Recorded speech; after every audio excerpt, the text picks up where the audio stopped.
Hi, I'm Adrian Branch, former pro athlete turned motivational speaker and certified life coach, and welcome to The Climb, a show where we celebrate the stories of resilient people sharing how they turned adversity into success.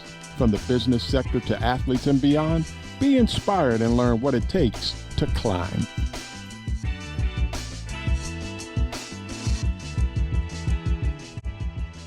Hi, everybody. I'm Adrian Branch, and welcome to another episode of The Climb, a show that celebrates the resilience of men and women and how they overcome, how they get to where they're going. They don't allow potholes and obstacles to stop them. This show is intentional about bringing you guests where you can identify and have some touch points. We want you to come away from this show saying, if they can do it, I can do it too. If they can overcome, I can overcome as well. Having said that, we want to introduce you to a guy who's close to me. I'm so proud of him. He's a colleague. He's a friend. And at 35, he's already so accomplished. But you're going to connect with how he's overcome. His name is Chuck Hatchett, and he's a fascinating person. He's been a 3-time All-American at the University of New Haven, football linebacker. He's played professional football over in Canada for the BC Lions. He's married to his lovely wife, Virginia, and their 3 children. And then watch this, folks. He's already written 4 books. He's an entrepreneur. He's a pastor. I need a Gatorade. We hadn't even introduced him yet. And also, he's just an all-around good guy. So, Chuck, welcome to the show, brother. Appreciate it. Thank you for having me. Man, if I put any more mustard on that introduction, you'd be a hot dog. I'm running out of superlatives for you. Well, Chuck, tell us. I know you're from the Northeast. I'm a DC guy from the Northeast as well, East Coast. Tell us about your story and growing up in Connecticut. Connecticut's a beautiful place. It's the 4-season state for sure. True. The 4 seasons that we experience here. Now we're snowing, so Oh. it's not fun. But growing up in Connecticut, it was fun, good, and different, and at times dangerous for me.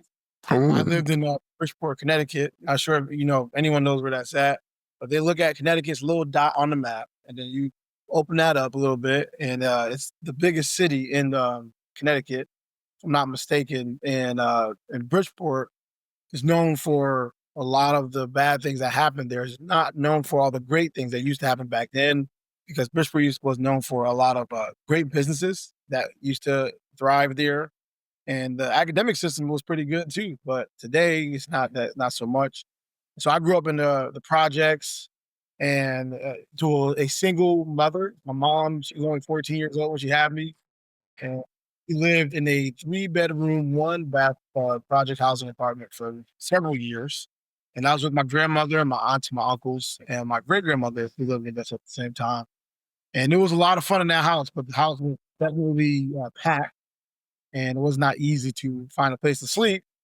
So I find myself at times finding different places to sleep, whether it's on a bunk bed until the springs will start to come up and start stabbing you in the side, sleeping on the floor. But, we are in a project, you get roaches and mice, you get all types of stuff. And then I end up sleeping on a sit-up chair, such as what we're sitting in right now for several years. So Connecticut, definitely home, but it had its fair share of corruption. Let me park there for a minute. I had a teammate, Wes Matthews, won the championship from Bridgeport, Connecticut, and he had a toughness about him. He was a great guy, but he had a toughness. Chuck, before we go any further in the story, I never knew that detail. Mom was only 14 years older than you, so you two almost grew up together, I want to say. But then not being a destination town, or people thinking that you're not going to be like Yale University, that's not too far from you right there. What did that do? What was the mindset for you? Because you could have folded the tent and said, man, I'm out of here. Nobody thinks I'm going to do anything anyway. Yeah, that's such a great question.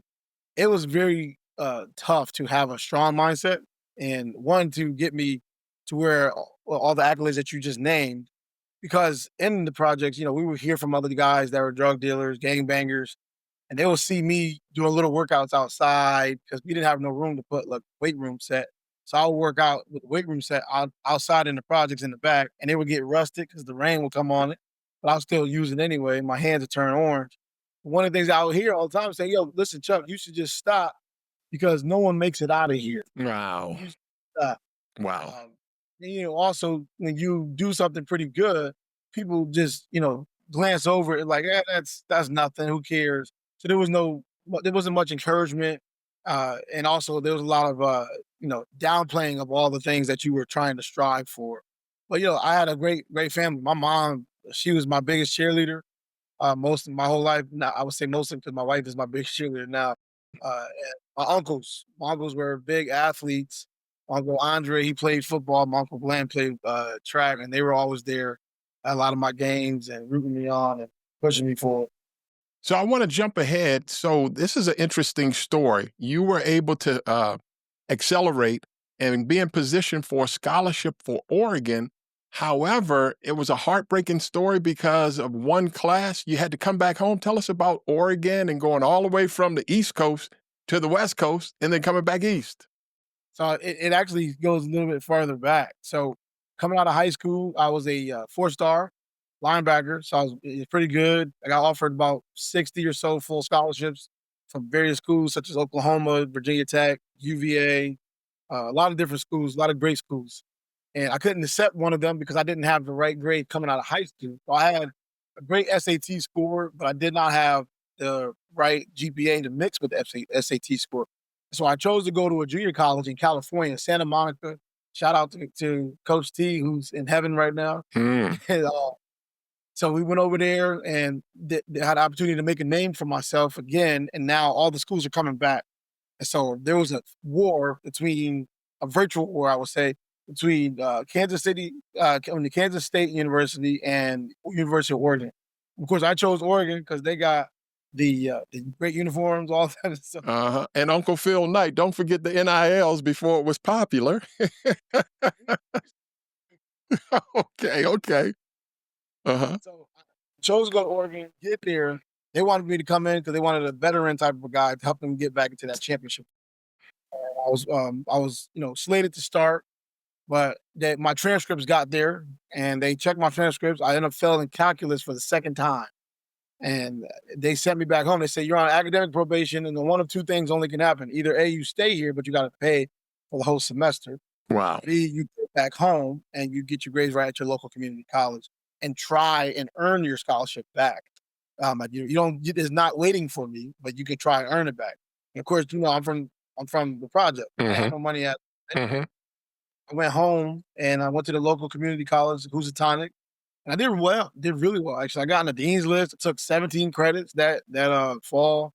I was heartbroken because I didn't have opportunity to play football for that whole season.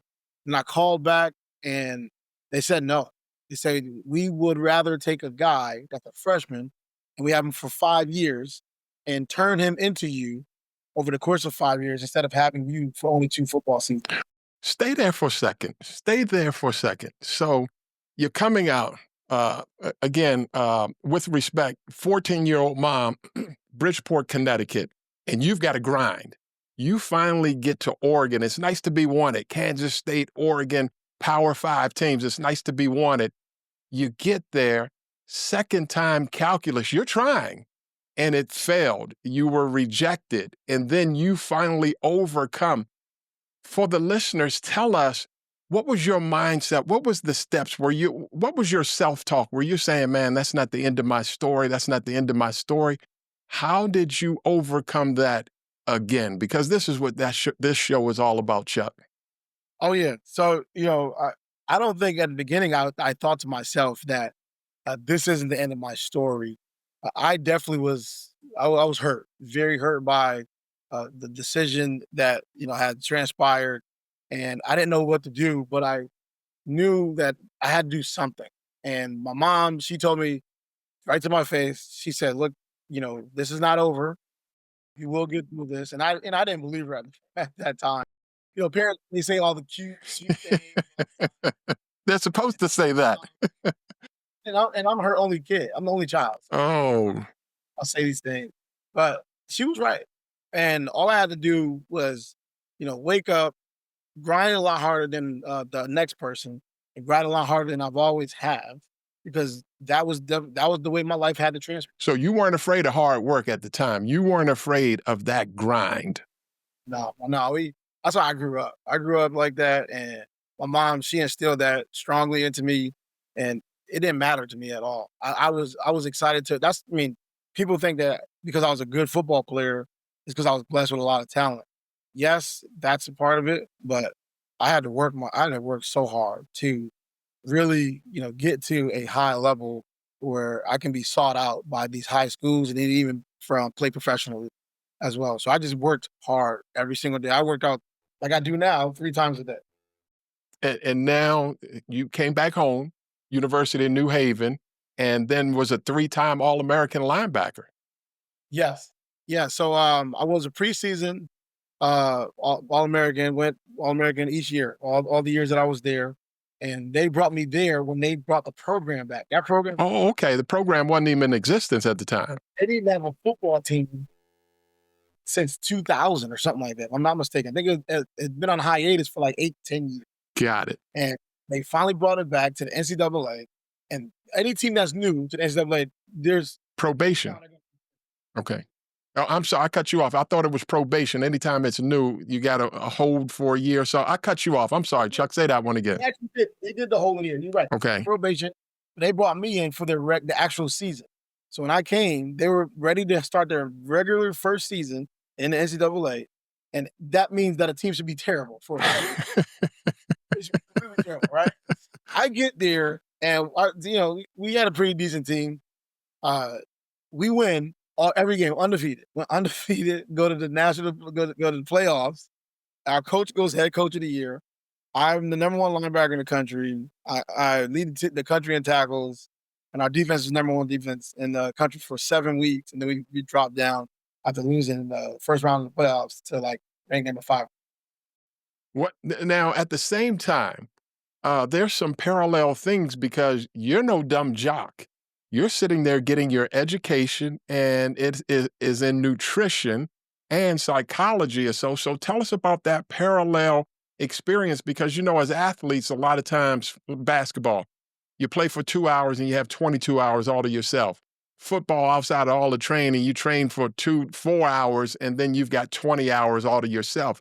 How were you able to balance that other part of your life? Yeah, honestly, you have to figure it out. You have to learn to understand that this is only what your life is about. Your life is about school and football, especially being in college. You're not there for no other reason. But, a lot of college students, they go to college, they think that they're there for the school, the sports, and the partying. And can you party? For sure. But when you get to the realization of, I'm not really here for anything else besides school and sports, then you can actually really hone in on all the stuff that you got to deal with and be able to do a great job. So I experienced all the partying stuff out in California when I was out there. Could you dance? While you talking about party, could you dance? On your thumbs up? I'm being silly. Okay. Oh, okay. The shoulders. Okay. Oh, let me ask you this one, Chuck. You allow me to be silly with you. Then after a success, big success, about 20 minutes from home, then you tried out for the NFL. The Jets and Atlanta didn't make it. A lot of people could say failed, cut or rejected. However, you found success in the Canadian Football League. Again, before we go to that success in Canada, what was that mindset like when you didn't make it, when you got cut? Tell us about that. I remember being angry. I was angry with my agent. Oh. Yeah, my agent. I had the opportunity to sign with Joe Flacco's agent, and I didn't because I got tricked, I would say, and even swept off my feet from an agent that came literally the day before Joe Flacco's agent called. Okay. He took a kid from the hood and who never went to a restaurant besides McDonald's. 5-star seafood. I hope you were using a fork. You weren't using your hands, Chuck. Don't tell me you were using your hands. I didn't even know how to grab the stuff, right? Okay. So I'm sitting there and I said, how should I dress? He said, just wear whatever you want. I'm wearing a hoodie. People are wearing like Nice clothes. Okay. I didn't know shit, but they took me there and he put out the contract. You sign it right now. We should be good. We'll get you a pro trainer. And I'm thinking to myself, oh, this is gonna be great. But come to find out, he was not one of the greatest agents, not even a great one, period. And so I was mad at him. I was mad at God because I thought that this was my track record, which I was going to be going to. Because I finally got to a place where everything was going to start to work. And you're 22, 21, 22, 23 at the time? Okay. 22 years old. And so I'm watching the draft. And everybody knew that I was going to get called by the Patriots in round 7. Patriots came to campus every week. They were on campus every week just to see me, checking in with coaches, trainers, professors, you name it. And they're checking in with me. So they were like, yeah, we're going to take you between 6th round and 7th round. We really like you, so just hang tight. Now, one phone call on draft night. Thankfully, the day after, I get a call from the Jets. So I get on down there to camp, and I'm doing my thing, but then they realize that they don't want a linebacker, so they release me. They called and said, hey, we want to try to look at you. And the Chargers wanted to look at me as well as a fullback, but I didn't have any film at fullback. So then all that stuff was going on for several months, and then no contract came of it. So I was really hurt, got a job, started working, but I never gave up on my dream. I said, there's still an opportunity. I'm not too late. I just got to keep working hard. I worked hard. I got invited to your town. I was in Maryland. I was in Maryland, D.C. area, and for a workout with the British Columbia Lions. Oh. They invited me. So most guys pay for these type of camps. It was free for me.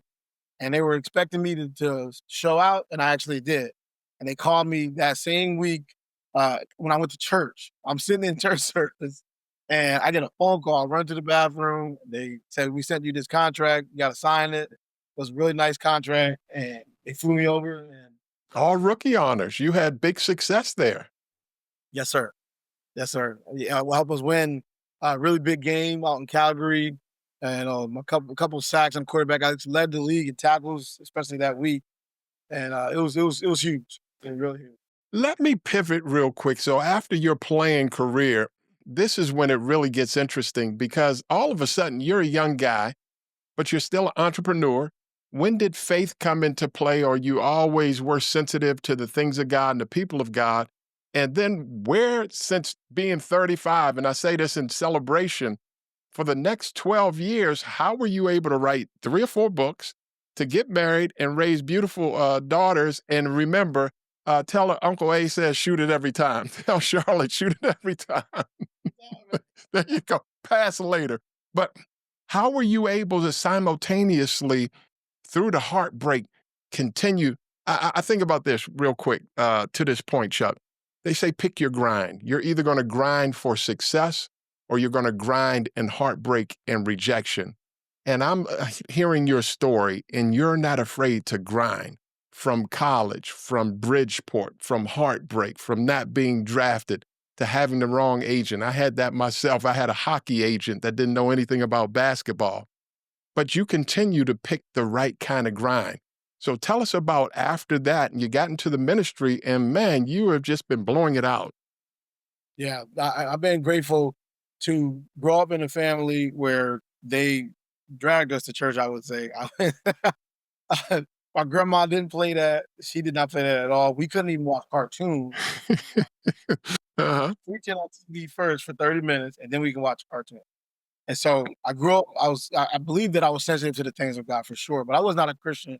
But the Lord radically saved me when I was 20 years old. I came home one summer from break in California, and I went to church on the hottest day, and one of the most amazing encounters I've ever had. And from that moment, my whole life just changed.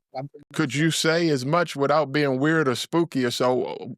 Could you tell us what happened? Yeah, I'll try to not be weird or spooky, but so and that day was a record heat day in Connecticut. I still remember because we always were raised to watch the news before we go outside, so we know how to dress. So I watched the news that day, and they were talking about it was a world record heat day since 1970 in the 1970s, and it was 99 degrees, 0 mile per hour wind, And the church that I went to was a little storefront church that had wooden pews, no fan, no AC, no vents. And remind you, there's 0 mile per hour wind. So I go to church. As I'm sitting in church, my hearing goes lost. And so I'm touching my ears and I'm thinking that I'm dying in church. And I thought to myself, what a way to die. I'm dying in church. Maybe I'll go to heaven.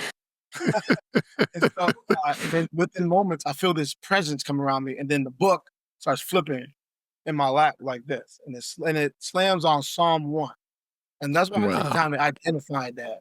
Because there was nothing that can cause the pages to flip, let alone open my Bible Oh, it was flipping by itself by itself. with no No wind. wind, no wind, no air. It was the hottest day and it was 0 mile per hour wind. Mind you, there's no ACs, there's no fan in the church. You're just sitting there sweating the whole time. And so I slammed on Psalm 1. My hearing came back within moments. The church service was over. I didn't hear not one part of the message. Everybody was clapping. Pastor said, have a great week. And I'm like, I didn't hear anything.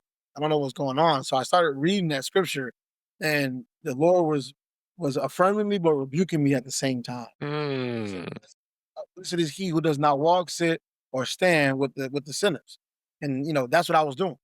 Anyway, even though I was trying not to do what they did, but I would be more blessed if I did not even walk with them or stood with them Or sit with them. sat, Mm-hmm. which is, and people, they get that mixed up where they think, well, aren't you supposed to be telling the sinners about the Lord? Yes, he's telling you to not have fellowship with them. That's the difference. Like you literally choosing to go to the club to have a good time, but instead you bringing them to church. Like you can still, hang out with them in a sense. Got it. You trying to change them, but don't let them change you, right? Wow. So that all happened. He changed me from there. And then 20 years old, I got the gospel, and my whole life just changed for the better. When did you, because you also got married at a young age, so when did you start to engage your family? When did you start to write your books? And then I know I'm asking a lot here, and then you've got to tell us about One Nutrition and him. Go back to starting with the family. When did the family, the missus, come into play? My wife, she's been my girl since we were 20 years old. She and I went to middle school and high school together. She was she was the most beautiful girl in our school. Just did not date her because she was the first Bible club starter in our school, one of the top smartest students in our school. But she didn't talk to nobody, and I was afraid of rejection, so I would not approach her at all. So I did not approach her. And then, we ended up working with each other. So we ended up getting in, then we started dating and we got engaged, got married right after the draft. Right after the draft, we got married. We were about, and so then we ended up having children for us 3 years later. Wow. Charlotte came into the picture, and then Violet came 3 years after that, and then Evangeline came 2.5 years. Did you know that you had an entrepreneurial spirit? Because now you have a nutrition company, and you got to tell us the name and the origin of it. I love what it is. Tell her what it is and how you got the name of that. Yeah, so it's One Nutrition, like you've won, WON, and it stands for wellness or nothing. Our goal is for you to really strive for wellness because there's really nothing else in life. A lot of people wish that they had certain things in their lives, but not realizing that the best attribute and the best asset to you is your health and your wellness. If you don't have that, but you have $1 million or $1 billion in the bank, what use is it to you because you can't even spend it? You can't even enjoy it. Can't enjoy it. So, exactly. So that's where we came up with that name. And then the word one, because true wellness is true winning. And so he was like, oh, this is perfect. So wellness or nothing, but you've truly won if you are striving for wellness. And our goal is to really help you be well physically on the inside. And so I'm a nutrition and dietetics major from school. And I was a pre-med major to start. So I was studying to be a doctor first, but then I switched it over to nutrition and dietetics to learn more human sciences as well as nutrition science as well. How'd you get that HIM? That's the other part of it as well. Yeah, so it's him. People were like, oh, that's cocky. I said, no, it stands for heaven in motion. Oh, In motion. wow. So him is really pointing to him. So the I is the arrow pointing up. Okay. Arrow M. So it's him, heaven in motion. The goal is to put heaven in motion. We want to do the things that Jesus said. He says to the people that will come to him, he said, if you fed that person who was hungry, you fed him. You gave that person who was thirsty something to drink, you gave it to him. You told that person who was naked, you did it to him. You visited that sick person or that person that was in jail. You did it to him. And a lot of times we want to do all the glamorous things at church, right? Or of Christ. We want to, do the prophetic stuff. We want to do the big preaching, the big speaking things. What about doing the things that really matter to the Lord, which is taking care of those individuals, not on camera. No one sees it. No one knows about it. Don't toot your horn at all. Only between you and the man upstairs. That's it. Let me ask you this, Chuck. So were you able to leave the past behind? So the heartbreak where you just identify, well, let me go back. So if you had one word where you said in the draft, it was angry because you didn't get what you were thinking like the Patriots. If it was one word when you fell short from Oregon and had to transfer back east, what was that one word with the rejection at the time for the mindset? I would say it was self-pity. Okay, so there's self-pity there. When you were in high school going through the ranks and had to grind, and when did you realize like, whoa, man, this neighborhood is on? It's like, don't start none, won't be none. What was that one word that you would associate with you growing up right there in Bridgeport? It's hard because my family were the ones that were like the big game. so, Yeah. so they brought the noise. They brought the noise. Okay. I wasn't really a person that was seen on the outside looking in. I was on the inside looking out.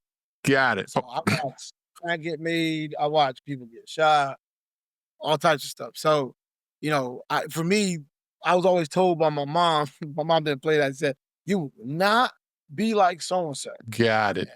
Got it. Man. And then, my uncles and them, they will always be like, you're the one. And I didn't like that at first because I didn't like people thinking that I'm somebody special and over anyone else because everyone is special in my opinion. Mm-hmm. But they don't always treat me like that. They're just like, you're the one, you can't hear this, you can't watch this, you can't see this, don't come this way. And Got it. So you knew where it was. Now, bring this up. I think this is fascinating. Tell us about this one, Chuck, because you got your degree in nutrition, but also you were aware of psychology, and now you have an M3 program that your university may use as a curriculum and the schools around there. Tell us about that and the genesis of it. yeah, no, it's amazing. We actually did it at UNH already. So I did their business class where I taught about mastering mindful mindsets for leaders and teams. But it came about because I struggled with mental health when I was a kid. I almost killed myself when I was 16 after witnessing, my dad doing those crazy things to my mother and watching what my mom gone through and all the other stuff that transpired. So I literally almost succeeded at killing myself. Thank God that I didn't. And as I got older, started realizing that many other young people and even adults are dealing with this, but no one's helping them process it. And I was fortunate to be able to process all the stuff that I went through in my life. And so I was like, who am I to keep this information to myself? So that's when I developed M3 to get into schools first. And then it just expanded to leaders and teams. I got a chance to speak at PSE&G's, an energy company. I went in New Jersey, teaching them about positive leadership, teaching that to University of New Haven about leadership of leaders that have a strong mindset that are combating against mindset killers, and of course dealing with the mindset builders to help you war off those mindset killers, and then of course helping teens and young adults deal with a rich mindset versus a poor mindset. We also deal with mindset killers, but we also teach them the art of goal setting, because a lot of people say that they goal set, but they don't know the art of it. Because there's a reason why many people don't hit their goals because they don't understand the art of it. And if that were true, that people know how to do their goals, deal with their goals, they would succeed every 5 seconds. We don't see that. Double down on that one because you one time told me that you set your appointments or you set your schedule almost 2 weeks in advance. So give us a day where you're still a highly competitive Olympic hopeful, where you just tried out for it and fell short this past summer, but you're still working out at a high level. You are an entrepreneur, a dad, and a pastor. So give us a Monday through Saturday kind of scenario in your time, because time has to be so important. Time is very, very important. So every minute to me counts, and every minute to me is precious. So I wake up at 3:30 in the morning from Monday through Friday. every single morning, and I start my day reading the Bible first while I'm walking on my treadmill, and then I pray. Then I do one very hard task, one of the hardest tasks I have for an hour, and then I go work out. And so that's every single day that's like that, right?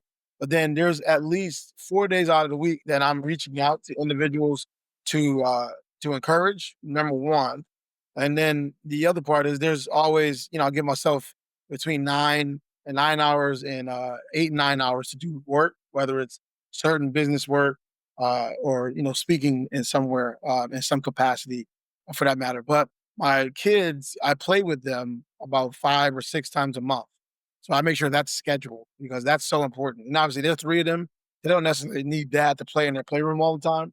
But it's very important to me that they see that because it keeps their youthfulness.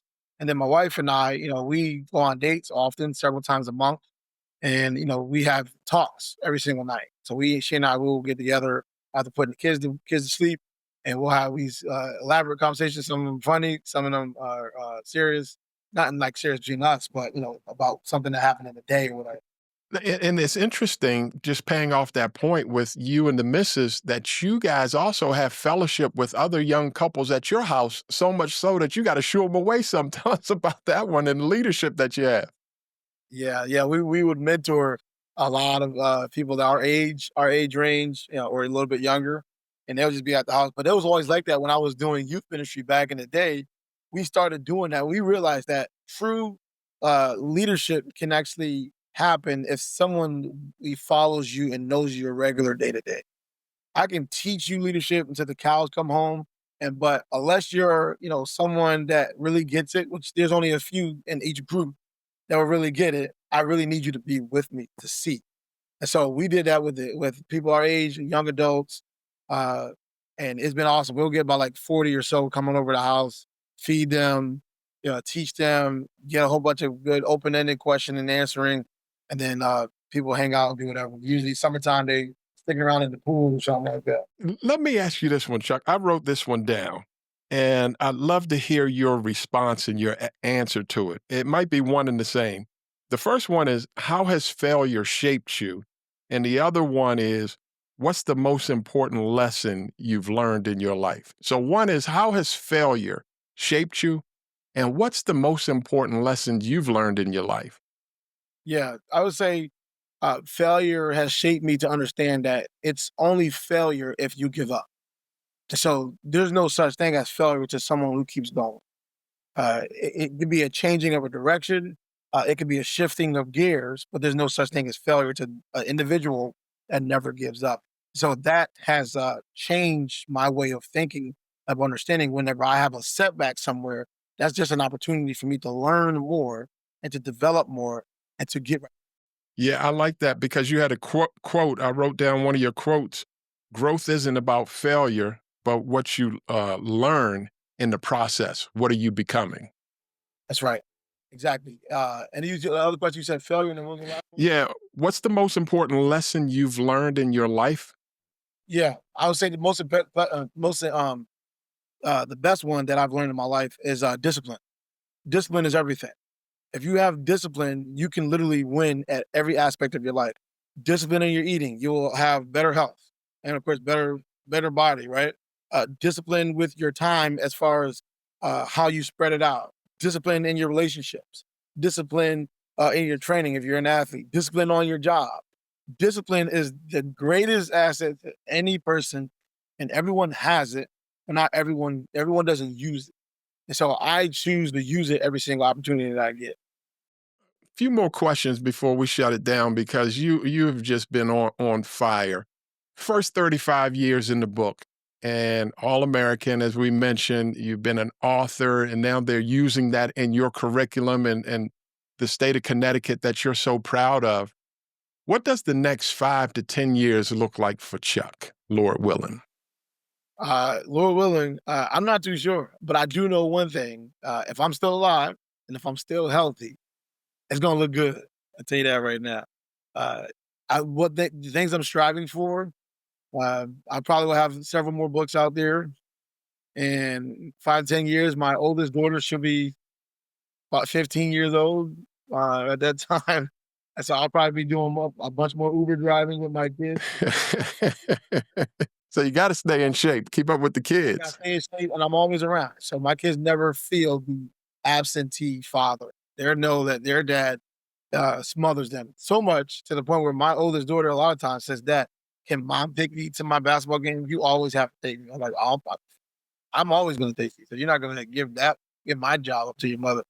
But yeah, I would say next 5 years or so, it looks very bright, Lord willing. But I don't know what it entails. But only thing I know is that the individual that I'm becoming will be prepared.